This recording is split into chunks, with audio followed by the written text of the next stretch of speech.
बॉलीवुड के भारत कुमार उर्फ मनोज कुमार ने हमेशा के लिए दुनिया को अलविदा कह दिया है। लेजेंडरी कलाकार मनोज कुमार ने 4 अप्रैल 2025 को मुंबई के कोकिलाबेन अंबानी अस्पताल में अंतिम सांस ली।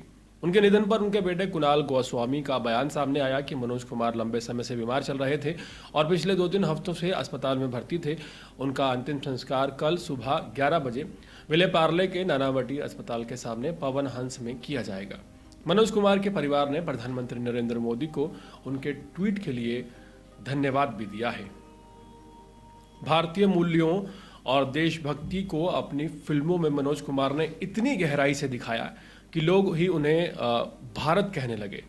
मनोज कुमार ने दिल्ली के हिंदू कॉलेज से आर्ट्स में बैचलर डिग्री ली और उसके बाद उन्होंने फिल्मों में किस्मत आजमाने का फैसला किया।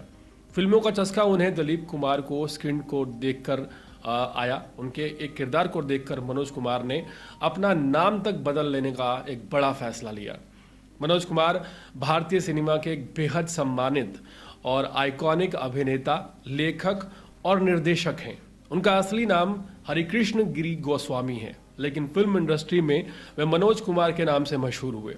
चलिए उनके बारे में कुछ खास बातें जानते हैं। मनोज कुमार ने न सिर्फ एक शानदार अभिनेता का किरदार निभाया, बल्कि उन्होंने कई सुपरहिट फिल्मों का निर्देशन भी अपनी जिंदगी में किया, जैसे कि उपकार फिल्म जो बहुत शानदार फिल्म साबित हुई, पूरब और पश्चिम वेस्टर्न कल्चर को लेकर फिल्म साबित हुई, रोटी कपड़ा और मकान एक देशभक्ति से भरी फिल्म, क्रांति 1992 में मनोज कुमार को पद्मश्री से नवाजित किया गया और 2005 में दादा साहेब फाल्के पुरस्कार से उन्हें सम्मानित किया गया भारतीय सिनेमा में उनकी योगदान के लिए। फिल्म फेयर अवार्ड्स की बात की जाए तो तमाम फिल्म फेयर अवार्ड उन्हें मिले। सादे कपड़े पहनना, ईमानदार किरदार, गहरा संदेश देने वाली कहानियां उन्हें भीड़ से अलग बनाती थी। 80 के दशक के बाद उन्होंने एक्टिंग से दूरी बना ली, लेकिन उनके किए गए काम आज भी कई कलाकारों को और पूरे देश को प्रेरणा देते हैं। मनोज कुमार जो है, उन्हें भारत क्यों कहा जाता है, ये एक बहुत दिलचस्प सवाल है। मनोज कुमार को भारत इसलिए कहा जाता है क्योंकि उन्होंने अपने करियर में कई देशभक्ति पर आधारित फिल्मों में भारत नाम का किरदार निभाया है। खासकर 1960 और 70 के दशक में उन्होंने ऐसी फिल्में बनाई और उसमें अभिनय किया जो भारतीय संस्कृति, स्वतंत्रता संग्राम और देशभक्ति की भावना से भरपूर थी। उनकी कुछ प्रसिद्ध देशभक्ति वाली फिल्में हैं उपकार जो 1967 में आई, पूरब और पश्चिम जो 1970 में आई, रोटी कपड़ा और मकान जो 1974 में आई और क्रांति जो 1981 में आई। इन फिल्मों की वजह से भारत कुमार के नाम से जाने जाने लगे मनोज कुमार। मनोज कुमार को भारत इसीलिए कहा जाता है क्योंकि उन्होंने भारतीय मूल्यों और देशभक्ति को अपनी फिल्मों में इतनी ज़्यादा गहराई से दिखाया कि लोग उन्हें भारत कहने लगे। सोचिए, किसी अभिनेता के लिए ये ख्याति नहीं है। उनकी उपकार फिल्म जो 1968 में आई, उसमें एक गाना था, मेरे देश की धरती सोना उगले, जिसे लोगों ने तहे दिल से प्यार किया। इस फिल्म की अगर किरदार की बात की जाए तो एक किसान जो देशभक्ति और बलिदान की मिसाल बनता है, उसका किरदार मनोज कुमार ने निभाया। इस फिल्म की खास बात ये रही कि इस फिल्म को देखकर भारत सरकार ने जय जवान जय किसान का जो फिल्मी नारा था, उसे असली देश का नारा बना दिया, एक स्लोगन बना दिया पार्टी ने, जय जवान जय किसान। और सबसे बड़ी इमोशनल सीन इसमें वो रहा जब भारत युद्ध से लौटता है और उसका भाई लालच में डूब चुका होता है। ये टकराव और इमोशन का ऐसा सीन था जो मज़ेदार था। एक फिल्म आई पूरब और पश्चिम 1970 में। इसमें भारत एक ऐसा किरदार निभाता है जो कि एक भारतीय युवक है, विदेश में रहकर अपने देश की संस्कृति की अहमियत ना सिर्फ खुद समझता है, वहाँ के लोगों को भी समझाता है। यह फिल्म आज भी भारतीय सभ्यता और पश्चिमी चकाचौंध के बीच बहस में सबसे ज़्यादा सटीक बैठती है। आज भी कंपैरिजन नहीं है इस फिल्म का। और इसमें एक इमोशनल सीन होता है जब भारत ओलिविया को एक मंदिर में लेके जाता है, उसे भारतीय संस्कृति समझाता है। लोगों के आज भी इस सीन को देखकर रोंगटे खड़े हो जाते हैं। एक फिल्म आई रोटी कपड़ा और मकान 1974 में मनोज कुमार की। इस फिल्म में एक बेरोजगार नौजवान का किरदार निभाते हैं मनोज कुमार, भारत का, जो मोहब्बत भी करता है और सिस्टम से भी लड़ता है। इस फिल्म की खास बात ये रही कि इसका एक डायलॉग बहुत मशहूर हुआ, मैं आज भी फेंके हुए पैसे नहीं उठाता। ये डायलॉग ज़माने से लड़ने वालों के लिए एक एंथम बन चुका है। मनोज कुमार की ये फिल्म ये मैसेज देती थी कि जब ज़रूरत हद से ज़्यादा बढ़ जाती है तो इंसान का ईमान जो है डगमगाने लगता है, लेकिन इस फिल्म में भारत कुमार का ईमान फिर भी नहीं डगमगाता। आइकॉनिक एक्टर मनोज कुमार ने जिस तरह की फिल्में की हैं वो लाजवाब है।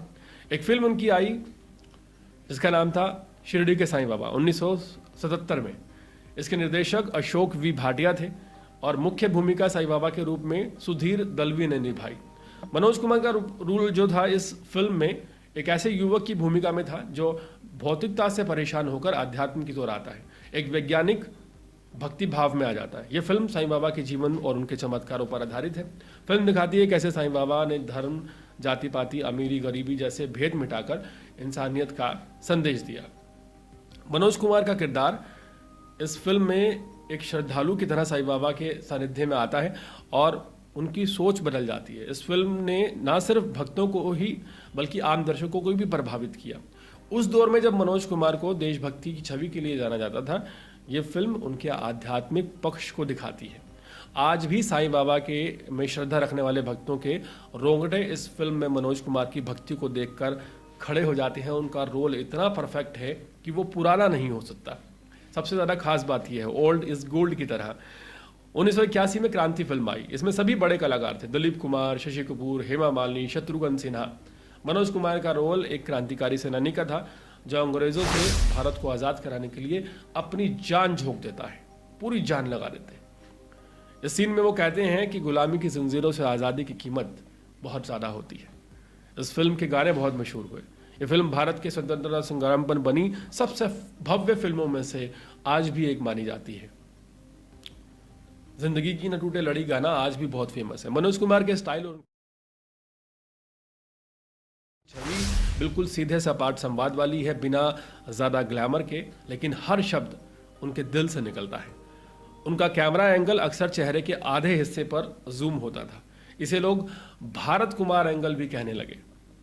समाज, राजनीति, बेरोजगारी, देशभक्ति, हर मुद्दे पर उन्होंने फिल्म बनाई जो आज भी प्रासंगिक यानी कि आज भी रियलिस्टिक लगती है।